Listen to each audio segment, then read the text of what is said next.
Hello friends, എല്ലാവർക്കും നമസ്കാരം. നിങ്ങളേവരും കാത്തിരിക്കുന്ന രേവതിയുടെയും സച്ചിയുടെയും നാളത്തെ വിശേഷത്തിലേക്ക് എല്ലാ കൂട്ടുകാർക്കും സ്വാഗതം.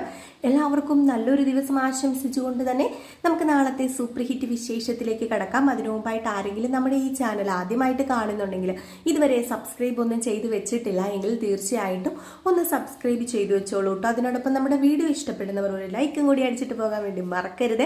അപ്പോൾ നമുക്ക് നേരെ നാളത്തെ വിശേഷത്തിലേക്ക് തന്നെ കടക്കാം. അങ്ങനെ തുടങ്ങുമ്പോൾ തന്നെ കാണിക്കുന്നത് നമ്മുടെ ശ്രുതി ഒമിറ്റ് ചെയ്തല്ലോ. അങ്ങനെ ഒമിറ്റ് ചെയ്തത് ഗർഭിണി ആയതുകൊണ്ടാണ് എന്ന് നമ്മുടെ ചന്ദ്ര പറയുകയാണ്. അതൊക്കെ കേട്ടിട്ട് രവീന്ദ്രനും രേവതിക്കും ഒക്കെ ഭയങ്കര സന്തോഷമുണ്ട്. പക്ഷേ നമ്മുടെ ശ്രുതിക്ക് അത്രയ്ക്ക് സന്തോഷമില്ല. ശ്രുതി ഇങ്ങനെ കണക്കൊക്കെ കൂട്ടുന്നുണ്ട്. അതിനോടൊപ്പം തന്നെ ശ്രുതിക്ക് യാതൊരു താല്പര്യമില്ല ഈ ഒരു പ്രഗ്നൻസി. അതിനൊക്കെ കാര്യവും കാരണവും ഉണ്ട് കേട്ടോ. അതൊക്കെ ഞാൻ പറയാം. അങ്ങനെ നമ്മുടെ രവീന്ദ്രൻ പറഞ്ഞു, ഇതിപ്പോൾ ഇവിടെ വെച്ച് കൺഫേം ചെയ്യേണ്ട കാര്യമല്ലല്ലോ, നിങ്ങൾ ഹോസ്പിറ്റലിൽ പോ. ശ്രുതിനെയും കൂട്ടി ഹോസ്പിറ്റലിൽ പോ. ഹോസ്പിറ്റലിൽ ചെന്ന് കഴിഞ്ഞാലല്ലേ അറിയത്തുള്ളൂ, കൺഫേം ആക്കാൻ പറ്റത്തുള്ളൂ. അപ്പോഴത്തേക്കും നമ്മുടെ ചന്ദ്ര പറയുന്നുണ്ട്, എങ്കിൽ പിന്നെ രവിയേട്ടൻ പറയുന്നത് പോലെ ഹോസ്പിറ്റലിലേക്ക് വിട്ടോ നിങ്ങൾ. എനിക്ക് ഉറപ്പുള്ള കാര്യം തന്നെയാ, നീ ഒരു കുഞ്ഞിൻ്റെ അമ്മയാകാൻ പോവുക. രവിയേട്ട, ഞാനും രവിയേട്ടനും മുത്തശ്ശനും ആകാൻ പോകുക. അത് ഉറപ്പുള്ള കാര്യമാണ്. അല്ലെങ്കിൽ ഇവിടെ മുഖത്ത് എഴുതി വെച്ചിട്ടുണ്ട്. അത് മാത്രമല്ല, ഞാൻ 3 മക്കളെ പ്രസവിച്ചതല്ലേ. അപ്പോഴത്തേക്കും രവീന്ദ്രൻ ചോദിച്ചു, നീ 3 മക്കളെ പ്രസവിച്ചാണോ? ഇപ്പോഴെങ്കിലും നീ സമ്മതിച്ചല്ലോ. അപ്പോഴത്തേക്കും നമ്മുടെ ചന്ദ്ര, ആനക്കാര്യത്തിൻ്റെ ഇടയ്ക്ക അങ്ങേറൊരു ചേനക്കാര്യം. മോളെ ശ്രുതി, നീ ഇതൊന്നും കേൾക്കാൻ നിൽക്കേണ്ട, പെട്ടെന്ന് പൊക്കെ. അതെ, ഭക്ഷണം ഒന്നും കഴിക്കാതെ പോയി കഴിഞ്ഞാൽ ശരിയാവില്ല. അവിടെ ഇരിക്കുക, അമ്മ ഭക്ഷണം വാരിത്തരാം എന്നൊക്കെ പറഞ്ഞുകൊണ്ട് നമ്മുടെ ശ്രുതിക്ക് ഭക്ഷണം വാരി കൊടുക്കുകയാണ്. ശ്രുതി പറയുന്നുണ്ട്, വേണ്ട ആൻറ്റി എന്ന് പറയുന്നുണ്ട്. എങ്കിലും വേണ്ട, ആഹാരം നല്ലതുപോലെ കഴിക്കണം. ഇപ്പം നമുക്ക് കഴിക്കാൻ ഒന്നും തോന്നത്തില്ല, അതൊക്കെ ശരിയാണ്, പക്ഷെ ആഹാരം കഴിക്കണം അതൊക്കെ പറഞ്ഞ് ഭക്ഷണമൊക്കെ വാരി കൊടുക്കുന്നു. ഇതിനിടയിൽ സുധീനെ കാണുന്നില്ലല്ലോ, അവൻ എന്തിയെ എന്ന് പറഞ്ഞ് നോക്കിയപ്പോഴത്തേക്കും നമ്മുടെ ശ്രുതി ഇരുന്ന് ഭക്ഷണം കഴിക്കുക. ഇതൊന്നും മൈൻഡ് പോലും ചെയ്യാതെ പുള്ളിക്കാരനിരുന്ന് ഭയങ്കര ഭക്ഷണം കഴിക്കലാണേ. അപ്പോഴത്തേക്കും നമ്മുടെ ചന്ദ്ര അങ്ങ് പോയിട്ട്, എടാ നീ ഇവിടെ എന്താടാ കാണിക്കുന്നത്? ഭക്ഷണം കഴിച്ചുകൊണ്ടിരിക്കുകയാണോ? മതി നിർത്ത്, നീ പെട്ടെന്ന് മോളെയും കൊണ്ട് ഹോസ്പിറ്റലിൽ പോക്കെ. എനിക്കാണെങ്കിൽ ആ സന്തോഷ വാർത്ത കേൾക്കാൻ കൊതിയായി. എൻ്റെ എത്ര നാളത്തെ ആഗ്രഹമാണ് സഫലമാക്കി തരാൻ പോകുന്നത്. ചിലരൊക്കെ ഇതൊക്കെ കണ്ട് പഠിക്കേ. ആദ്യം കല്യാണം കഴിഞ്ഞിട്ടൊന്നും ഒരു കാര്യമില്ല. ഇതിനൊക്കെ ഒരു യോഗമുണ്ട്. അതിന് യോഗം വേണം, കുശുമ്പും കുന്നായ്മയില്ലാത്തൊരു മനസ്സും വേണം. അങ്ങനെയുള്ളവർക്ക് ദൈവം ഇതൊക്കെ കൊടുക്കുകയുള്ളൂ എന്നൊരു പറച്ചിലും. ഏതായാലും ഈ സമയത്ത് ശ്രുതിയും അങ്ങ് പോയി. സച്ചിയാണ് ഇത് കേട്ട് കഴിഞ്ഞപ്പോഴത്തേക്ക് രവീന്ദ്രനോട് ചോദിച്ചു, അല്ല അമ്മ ഇപ്പം പറഞ്ഞതിൽ എന്തോ ഒരു ഇതില്ലേ അച്ഛ? അതെന്തെങ്കിലും ഉണ്ടെങ്കിൽ മോൻ ഈ ചെവി കൂടെ കേട്ടെ, ഈ ചെവി കൂടെ കളഞ്ഞാൽ മതി. അവൾ പറയുന്ന ആരെങ്കിലും കാര്യമാക്കാൻ പോവോ? ഇല്ലല്ലോ. അതുകൊണ്ട് മോൻ അതൊന്നും മൈൻഡ് ചെയ്യണ്ട എന്നിങ്ങനെ പറഞ്ഞു. ഏതായാലും ഈ സമയം പിന്നെ കാണിക്കുന്നത് നമ്മുടെ ചന്ദ്ര ഈശ്വരന്റെ മുമ്പിൽ പോയി പ്രാർത്ഥിക്കുകയാണ്. എൻ്റെ ഭഗവാനെ, ഭഗവതിയെ, എൻ്റെ പ്രാർത്ഥന നീ കേട്ടല്ലോ. എവിടെയൊക്കെ ഞാൻ നേർന്നതായിരുന്നു, ദൈവമേ നീ അനുഗ്രഹിച്ചല്ലോ എന്നും പറഞ്ഞുകൊണ്ട് ഏതാണ്ട് നമ്മുടെ ദൈവം ആ കുറ്റക്കാരനെന്ന രീതിയിലാണ്, ദൈവമാണ് ഇങ്ങനെ നമ്മുടെ ശ്രുതിനെ പ്രഗ്നൻ്റ് ആക്കിയെന്നുള്ള രീതിയിലാണ് കേട്ടോ. ദൈവത്തിനോട് അത്രയ്ക്ക് നന്ദി പറഞ്ഞ് ദൈവത്തിന് ഒരു സമാധാനം പോലും കൊടുക്കുന്നില്ല നമ്മുടെ ചന്ദ്ര. അവിടെ ഇരുന്നങ്ങോട്ട് ദൈവത്തിനെ വിളിച്ച് വരുത്താൻ വേണ്ടിയാണെന്ന് തോന്നുന്നു. അവിടെ ഇരുന്നങ്ങ് പ്രാർത്ഥനയാണ് കേട്ടോ. അങ്ങനെ എന്തൊക്കെയോ പ്രാർത്ഥിക്കുന്നു, പാട്ട് പാടുന്നു. ചന്ദ്രയ്ക്ക് തന്നെ അറിയത്തില്ല ചന്ദ്ര ഇപ്പം ഭൂമിയിലാണോ ആകാശത്താണോ ഇനി അതും അല്ലാത്ത 2 കെട്ട സ്ഥലത്താണോ. ആ ഒരു രീതിയിൽ മറന്നാണ് നമ്മുടെ ചന്ദ്രൻ നിൽക്കുന്നത്. ഇതേ സമയം പിന്നെ കാണിക്കുന്നത് നമ്മുടെ മീരേനെയാണ്. അപ്പം മീര ശ്രുതിനെയും കാത്ത് വെയിറ്റ് ചെയ്ത് നിൽക്കുകയാണ്. അപ്പം നമ്മുടെ ശ്രുതി ചെന്ന ഉടനെ തന്നെ കൺഗ്രാജുലേഷൻ ശ്രുതി എന്ന് പറഞ്ഞുകൊണ്ട് ശ്രുതിക്ക് കൺഗ്രാജുലേഷൻസ് കൊടുക്കുക. ശ്രുതിക്കാണെങ്കിൽ അപ്പം ഇത് കേട്ടപ്പം മുതൽ ശ്രുതിക്കൊരു അസ്വസ്ഥതയാണ് കേട്ടോ. ഗർഭത്തിൻ്റെ കാര്യം കേട്ടപ്പം മുതൽ ശ്രുതിക്ക് എന്തോ ഒരു വയ്യായികയുണ്ട്. അങ്ങനെ നമ്മുടെ മീര പറഞ്ഞു, ഏതായാലും ശ്രുതി നീ പണി പറ്റിച്ചല്ലോ, ഇനിയിപ്പോൾ പേടിക്കാനൊന്നും ഇല്ലല്ലോ, നീ ഏതായാലും പ്രഗ്നൻ്റ്, അത് ഉറപ്പായ കാര്യം തന്നെയാണ്. ഏതായാലും സ്വീറ്റ്സ് ഒക്കെ മേടിച്ചുകൊണ്ട് നമുക്ക് ബ്യൂട്ടി പാർലറിലേക്ക് പോകാം, അവിടെ പോയി എല്ലാവർക്കും കൊടുക്കാന്നൊക്കെ പറയാം. അപ്പം ഇത് കേട്ട് കഴിഞ്ഞപ്പോഴത്തേക്കും നമ്മുടെ ശ്രുതിക്കൊരു വയ്യായികയും ശ്രുതിക്കൊരു മുഖത്ത് ഒരു മ്ലാനതയും ഒരു വൈഗ്ലഭ്യം ഒക്കെ കണ്ടു കഴിഞ്ഞപ്പോഴത്തേക്കും നമ്മുടെ മീര ചോദിച്ചു, അല്ല ശ്രുതിക്ക് ഇതെന്താ പറ്റിയത്? ശ്രുതി ഇനി ഇങ്ങനെയൊന്നും നടന്നാൽ പോരാട്ടോ. ഇനിതേ ഒരു കൊച്ചിൻ്റെ അച്ഛനാകാൻ പോവാ, ജോലി വേണം, കൂലി വേണം, ചെലവിന് കൊടുക്കണം. ഇനി ഇതൊന്നും നടക്കരുത്. ഈ പ്രമോഷൻ കിട്ടുക എന്നൊക്കെ കേട്ടിട്ടുണ്ട്. ഇതിപ്പോൾ ശ്രുതിക്ക് പ്രമോഷൻ കിട്ടിയത് അച്ഛനായിട്ടാണല്ലോ, ജോലിയിലല്ലല്ലോ എന്നൊക്കെ ഇങ്ങനെ പറയുന്നുണ്ട് കേട്ടോ. അപ്പോഴത്തേക്കും നമ്മുടെ ശ്രുതിയുടെ ഈ ഒരു വയ്യായികയും ഒരു വൈഗ്ലഭ്യമൊക്കെ കണ്ടു കഴിഞ്ഞപ്പോഴത്തേക്ക് ശ്രുതി ചോദിച്ചു, അല്ല ഇതൊക്കെ കേട്ടിട്ട് എന്താ ശ്രുതിയൊന്നും മിണ്ടാത്തത്? ശ്രുതിക്ക് എന്താ ഒരു സന്തോഷമില്ലല്ലോ? അത് പിന്നെ സന്തോഷം എങ്ങനെ സന്തോഷിക്കാനാ? എന്താ സന്തോഷം ഇല്ലാത്തത്? അത് പിന്നെ ഞാനൊരു കാര്യം പറയട്ടെ ശ്രുതി, ശ്രുതി, ഇപ്പം ഇപ്പം നമുക്ക് ഇത് വേണോ? അല്ല, ഞാനൊരു കാര്യം പറയുന്നത് കൊണ്ടൊന്നും തോന്നരുത്. എനിക്ക് ഇപ്പം മീര പറഞ്ഞതുപോലെ ജോലിയോ വേലയോ കൂലിയോ ഒന്നുമില്ല. അതിനിടയ്ക്ക് ഇനി ഒരു കുഞ്ഞിനെയും കൂടെ താങ്ങുവാനോ നമുക്ക് പറ്റുമോ? അതിപ്പോൾ ശരിയായ സമയമാണോ? എനിക്കൊരു ജോലിയൊക്കെ ആയിട്ട് പോരെ? ഇപ്പം പല പല വഴികളുണ്ടല്ലോ. അല്ല സുധി എന്താ ഉദ്ദേശിക്കുന്നത്? സുധിക്ക് നാണമില്ല ഇങ്ങനെ എന്നോട് സംസാരിക്കാന്? അല്ല, ദേ എല്ലാവരും വീട്ടിൽ സന്തോഷിക്കുന്നത് സുധി കണ്ടതല്ലേ? സുധിക്ക് എങ്ങനെ തോന്നുന്നു ഒരമ്മയാകാൻ പോകുന്ന എന്നോട് ഇതൊക്കെ പറയാനായിട്ട്? അതും ദേ ഒരച്ഛനാകാൻ പോകുന്ന സന്തോഷമോ സുധിയുടെ മുഖത്ത് ഇപ്പം വേണ്ടത്? എൻ്റെ സുധി എന്താ ഇങ്ങനെയായി പോയത്? ഏതായാലും ഇപ്പോഴെങ്കിലും സുധിക്ക് വകതിരിവ് വന്നല്ലോ, ജോലിയുടെ കാര്യത്തിലൊരിത് വന്നല്ലോ. ജോലിയില്ല, അത് ശരിയാണ്. അത് നമ്മൾ മാറ്റിവെക്കേണ്ട ഒരു കാര്യം തന്നെയാണ്. ജോലി ഇല്ലാതെ ഒരു കുഞ്ഞിനെ ഞാൻ പ്രസവിച്ചു കഴിഞ്ഞാൽ സുധി അതിൻ്റെ അച്ഛനാണ്. അച്ഛൻ എന്താ ജോലി എന്ന് ചോദിച്ചാൽ ആ കുഞ്ഞ് എന്തു പറയും? അതുകൊണ്ടേ ഇപ്പൊ ഒരു കാര്യം ചെയ്യും, സുധി ആലോചിച്ച കാര്യങ്ങളൊക്കെ അങ്ങ് മറന്നുകളാ. ഈ കുഞ്ഞെന്റെ വയറ്റിൽ ജനിച്ചിട്ടുണ്ടെങ്കിൽ അതിനെ ഞാൻ പ്രസവിച്ചിരിക്കും. പിന്നെ സുധിക്ക് ഇപ്പം വേണ്ടത് ജോലിയാ. സുധി ഒരു കാര്യം ചെയ്യും, ഞാനൊരു കമ്പനിയിൽ ജോലിയുടെ കാര്യം പറഞ്ഞില്ലേ, അവിടെ പോയി അന്വേഷിക്കാൻ പറഞ്ഞു. അല്ല, അപ്പൊ ഹോസ്പിറ്റലിൽ ഞാൻ മീരേനെ കൂട്ടി പൊക്കോളാം. സുധി ഒരു കാര്യം ചെയ്യാം, സുധിക്ക് ഏതായാലും മനസ്സിലിപ്പോൾ ഈ ഒരു ചിന്ത കയറി വന്നല്ലോ, അതുകൊണ്ട് തന്നെ എന്നെ കൊണ്ട് ഇനി കൂടുതൽ പറയിപ്പിക്കണ്ട. സുധി നേരെ ജോലി ചെന്ന് അന്വേഷിച്ച് കണ്ടുപിടിക്കുക. അതാ ഇപ്പം വേണ്ടത്. ഒരു കുഞ്ഞും കൂടി വന്നു കഴിഞ്ഞിട്ടുണ്ടെങ്കിലേ ചെലവുകൾ കൂടും. അത് മറ്റുള്ളവരുടെ തലയിൽ കെട്ടിവെക്കാനൊന്നും ഇനി എന്നെ കൊണ്ട് പറ്റില്ല. എൻ്റെ കുഞ്ഞിൻ്റെ അച്ഛൻ തന്നെ വേണം എൻ്റെ കുഞ്ഞിനെ നോക്കാനും പ്രസവം എടുക്കാനും അതിൻ്റെ കാര്യങ്ങളൊക്കെ ശ്രദ്ധിക്കാനും ഹോസ്പിറ്റലിൽ കൊണ്ടുപോകാനും. അതുപോലെ ഇതിനിടയിൽ ഒരുപാട് കാര്യങ്ങളുണ്ട്, ഒരുപാട് ടെസ്റ്റിംഗ് ഉണ്ട്. അതിനൊക്കെ പൈസ ഒരുപാട് വേണ്ടി വരും. ചിലപ്പോൾ എനിക്ക് ബ്യൂട്ടി പാർലറിൽ പോകാൻ പറ്റിയില്ലെന്ന് തന്നെ വരും. അപ്പോഴേക്കും എൻ്റെ കയ്യിൽ ചിലപ്പോൾ പൈസ കണ്ടെന്ന് വരില്ല. അപ്പം എന്ത് ചെയ്യണം? സുധിക്ക് ജോലി ഇല്ലാതെ പറ്റുമോ? അതുകൊണ്ട് സുധി ഒരു കാര്യം ചെയ്യും, എത്രയും പെട്ടെന്ന് ജോലി അന്വേഷിച്ച് പൊക്കോ, ഞാൻ ഹോസ്പിറ്റലിൽ പൊക്കോളാം എന്ന് പറഞ്ഞു. അപ്പം സുധി ആണെങ്കിൽ എങ്കിൽ പിന്നെ ശരി, ഞാൻ ജോലി തേടി പൊക്കോളാം എന്ന് പറഞ്ഞുകൊണ്ട് നമ്മുടെ സുധി അങ്ങ് പോയി കേട്ടോ. സുധി അങ്ങ് പോയി കഴിയുമ്പോഴത്തേക്ക് മീര പറഞ്ഞു, എങ്കിൽ പിന്നെ വാ നമുക്ക് ഹോസ്പിറ്റലിൽ പോയി കൺഫേം ആക്കിയേക്കാം എന്ന് പറഞ്ഞപ്പം എന്തിനാ ഹോസ്പിറ്റലിൽ പോകുന്നത്? അല്ല, നീ പ്രഗ്നന്റ് ആണോ ഇല്ലെന്ന് കൺഫേം ചെയ്യണ്ടേ? എന്നിട്ട് സന്തോഷിക്കണ്ടേ നമുക്ക്? നീയും ആഗ്രഹിച്ച കാര്യമല്ലേ ശ്രുതി എന്ന് പറയുമ്പോൾ ശ്രുതി പറഞ്ഞു, അതിനിപ്പം ഹോസ്പിറ്റലിൽ പോകണമെന്നൊന്നുമില്ല. ഞാൻ പറയാം, ഞാൻ പ്രഗ്നൻസി ടെസ്റ്റ് നടത്താതെ തന്നെ പറയാം, ഞാനേ പ്രഗ്നന്റ് അല്ല. ഇത് വെറും ഒരു കള്ളത്തരവാ, പച്ചക്കള്ളം. അപ്പം നീ എന്താ ഉദ്ദേശിക്കുന്നത്? നീ പ്രഗ്നന്റ് അല്ല? നീ പറഞ്ഞതൊക്കെ കള്ളത്തരവാ? ഞാൻ പറഞ്ഞതൊക്കെ കള്ളത്തരം തന്നെയാ. അല്ല ശ്രുതി, നീ എന്താ ഈ പറയുന്നത്? ഇപ്പൊ ശ്രുതിയുടെ മുമ്പിൽ വെച്ച് അത് പിന്നെ ഞാൻ പല കള്ളങ്ങളും ശ്രുതിയോട് പറഞ്ഞിട്ടുണ്ടല്ലോ, അതിൽ ഒരു കള്ളമായതും. അതുകൊണ്ടേ നമുക്കിപ്പം തൽക്കാലം പ്രഗ്നൻസി ടെസ്റ്റ് നടത്താൻ വേണ്ടി ഹോസ്പിറ്റൽ വരെ പോകണമെന്നൊന്നുമില്ല. ഞാൻ പറഞ്ഞല്ലോ, ഞാൻ പ്രഗ്നന്റ് അല്ല, അത്രമാത്രം. അത് മാത്രം ഇപ്പം മീര നീ അറിഞ്ഞാൽ മതി. പിന്നെ ആ കുടുംബത്തിൽ പല പ്രശ്നങ്ങൾ നടന്നുകൊണ്ടിരിക്കുക. ഞാനാണെങ്കിൽ അതിൽ നിന്നൊക്കെ തല ഊരി പോകാമെന്ന് വെച്ചപ്പം ഇന്നെല്ലാവരും കൂടെ വളഞ്ഞിട്ട് എന്നെ ആക്രമിച്ചു. അപ്പം പിന്നെ ഇതല്ലാതെ വേറെ നിവൃത്തിയില്ലായിരുന്നു. അപ്പം എൻ്റെ മനസ്സിൽ തോന്നിയ ചെറിയൊരു ഐഡിയ, എടീ ശ്രുതി, നീ ഇതുപോലെ കള്ളത്തരം പറഞ്ഞിട്ട് എന്ത് ചെയ്യാനാ? നിനക്ക് എന്ത് കിട്ടും ഇതുപോലെ കള്ളത്തരം പറഞ്ഞ്? ഒരു കള്ളം മറയ്ക്കാൻ വേറൊരു കള്ളം പറയുന്നു, വേറൊരു കള്ളം മറയ്ക്കാൻ വേറൊരു കള്ളം പറയുന്നു. ഇങ്ങനെ കള്ളത്തരങ്ങളെല്ലാം കൂടെ പറഞ്ഞ് നീ എവിടെ ചെന്ന് അവസാനിക്കും? നിനക്ക് എന്തെങ്കിലും അറിയാമോ നിനക്ക് ഇതിനെക്കുറിച്ച്? നീ എത്ര നാൾ ആ കുടുംബത്തിൽ ജീവിക്കും കള്ളം പറഞ്ഞ്? അതൊന്നും എനിക്ക് അറിയില്ല മീര. പക്ഷെ എനിക്ക് അവിടെ പിടിച്ച് നിൽക്കണമെങ്കിൽ ഇത് ചെയ്തേ പറ്റൂ. ഞാൻ ചെയ്തു, അത്രമാത്രം. അല്ല, ഇനിയിപ്പോൾ നീ പ്രഗ്നന്റ് അല്ല എന്ന് അവരറിഞ്ഞാലോ? അതോ ഈ കള്ളഗർഭം തുടരാനാണോ നിന്റെ ആഗ്രഹം? അത് പിന്നെ ഈ കള്ളഗർഭം ഇത് തുടരാൻ എനിക്ക് ആഗ്രഹമില്ല. കാരണം അതങ്ങനെ മൂടി വെക്കേണ്ട ഒരു കാര്യമല്ലല്ലോ.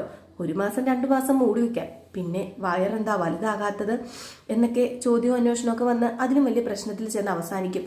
അതുകൊണ്ട് ഇത് മൂടി വെക്കുന്നില്ല. അതിനിടയിൽ കൂടി ചില പ്രശ്നങ്ങൾ ഞാൻ ഉണ്ടാക്കും. ഇപ്പം വർഷ അവിടെ വരാത്തതിൽ എൻ്റെ ആൻറ്റിക്ക് നല്ല സങ്കടമുണ്ട്. വർഷം വരാത്തതിൽ മാത്രമല്ല, വർഷയുടെ സ്വർണം കിട്ടാത്തതിൽ ഒക്കെ ഭയങ്കര സങ്കടമാണ്. അപ്പം അതുകൊണ്ട് അതിൻ്റെ ഇടയിൽ കൂടി എന്തെങ്കിലും പ്രശ്നങ്ങൾ ഊതിപ്പെരിപ്പിച്ച് വലുതാക്കി കഴിഞ്ഞാൽ ഇതൊക്കെ പതുക്കെ ആൻറ്റി മറന്നോളും. അതാ എൻ്റെ ലക്ഷ്യം. അല്ലാതെ ഗർഭം തുടരാനൊന്നും ഞാൻ തീരുമാനിച്ചിട്ടില്ല മീര അപ്പോഴത്തേക്കും നമ്മുടെ ശ്രുതിയോട് പറയാ, അല്ല ശ്രുതി, ഇത് എവിടെ ചെന്ന് അവസാനിക്കും? വീണ്ടും എനിക്ക് ചോദിക്കാനുള്ളത് ഇതാ, നീ ഇങ്ങനെ കള്ളം പറഞ്ഞിട്ട് എങ്ങനെയാടി അവിടെ പിടിച്ചു നിൽക്കുന്നത്? നിന്നെ ഞാൻ സമ്മതിച്ചു തന്നിരിക്കുന്നു കേട്ടോ. നീയേ വെറും കള്ളിയല്ല, പെരും കള്ളിയാ. കള്ളിക്ക് കഞ്ഞി വെച്ചവളാ. ഇനി നീ അങ്ങനെയും കൂടെ പറഞ്ഞോ, അല്ലാതെ പിന്നെ ഞാൻ എന്താ ശ്രുതി പറയേണ്ടത് ഇതിനൊക്കെ? ഓ, എനിക്കാണെങ്കിൽ സ്വപ്നത്തിൽ പോലും വിചാരിക്കാൻ പറ്റുന്നില്ല ഇത്രയും കള്ളത്തരം പറയുന്നതൊന്നും. അതും പെട്ടെന്ന് പെട്ടെന്ന് പെട്ടെന്ന് ഇങ്ങനെ കള്ളത്തരം വരുന്നതൊക്കെ. അതെന്തോ ദൈവം എനിക്ക് അപ്പം തോന്നി തന്ന ബുദ്ധിയാണ്, അതെന്തെങ്കിലും ആട്ടെ എന്നൊക്കെ പറഞ്ഞിട്ട് നമ്മുടെ ശ്രുതിയും മീരയും കൂടി അങ്ങ് പോവുകയാണ്. ഇത് കഴിഞ്ഞ് പിന്നെ കാണിക്കുന്ന സീൻ എന്ന് പറഞ്ഞാൽ ചന്ദ്രയാണെങ്കിൽ ശ്രുതി വരുന്നതും കാത്ത് വീട്ടിൽ കണ്ണിൽ എണ്ണ ഒഴിച്ച് കാത്ത് വെയിറ്റ് ചെയ്തിരിക്കുക. രവീന്ദ്രൻ പറയുന്നുണ്ട്, നീ ഒന്ന് അടങ്ങടി, അവർ ഇങ്ങോട്ടല്ലേ വരാൻ പോകുന്നത്, അതിന് നീ എന്തിനീ വെപ്രാളപ്പെടുന്നത്, അവരേതായാലും ഇങ്ങോട്ട് തന്നെയാണ് വരുന്നത്. അത് പിന്നെ പ്രശ്നം എന്താ?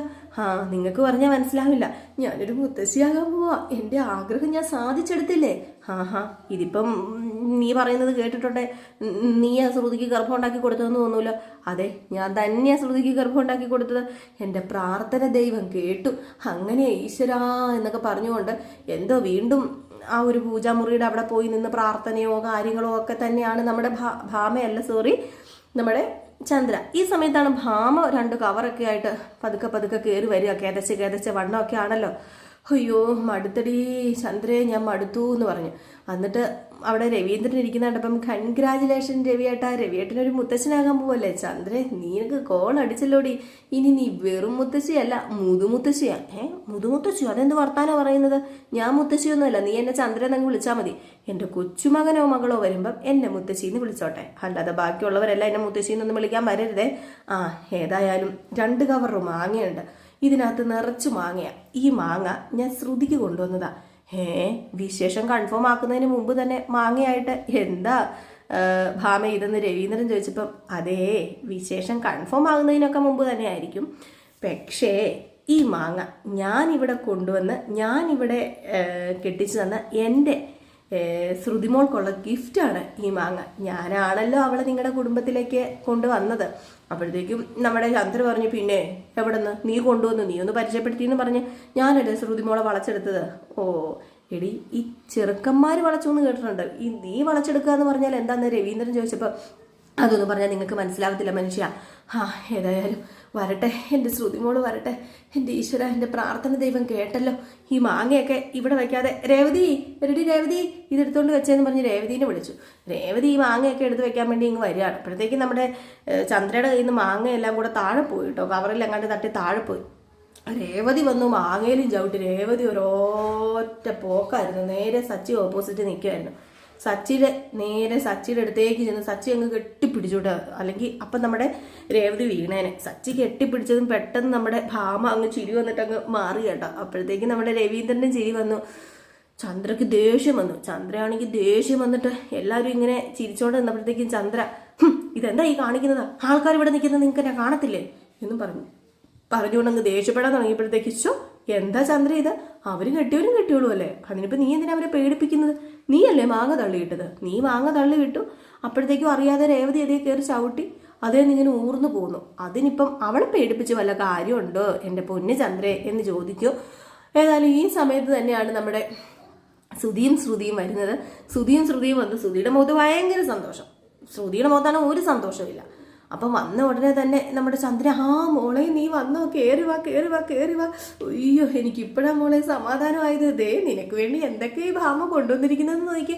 എന്താ ഡോക്ടർ പറഞ്ഞത്, സൂക്ഷിക്കണം എന്ന് പറഞ്ഞില്ലേ, ഓടരുത് ചാടരുത്, 3-4 മാസം വരെ സൂക്ഷിക്കണ്ടേ മോളെ, ഇന്ന് നടക്കുമ്പോൾ പതിയെ ഭൂമി അനങ്ങാതെ വേണം നടക്കാൻ എന്നൊക്കെ പറയണം. അപ്പോഴത്തേക്ക് ഇത് കേട്ടപ്പോഴത്തേക്കും നമ്മുടെ സച്ചി പറഞ്ഞു, ഇതെന്താ പ്രഗ്നന്റ് ആണോ ഇല്ലോ എന്നറിയാതെ അമ്മ എന്തിനാ ഇത്രയും വെപ്രാളം കിടന്ന് കാണിക്കുന്നതെന്ന് പറഞ്ഞപ്പോഴത്തേക്ക് രവീന്ദ്രനും പറഞ്ഞു, അല്ലെങ്കിൽ ശരിയാ ചന്ദ്രയെ, ആ കുട്ടിക്ക് പറയാനുള്ളത് അവൾ പറയട്ടെ, അവള് പ്രഗ്നന്റ് ആണോ എന്ന് ചോദിച്ചിട്ട് പോരെന്ന് ചോദിച്ചപ്പം, അവള് പ്രഗ്നന്റാ, അതെനിക്കറിയാം, ഞാൻ പറഞ്ഞല്ലോ രവിയേട്ട, മുഖലക്ഷണം എനിക്ക് കണ്ടപ്പോൾ തന്നെ മനസ്സിലായെന്ന് പറഞ്ഞു.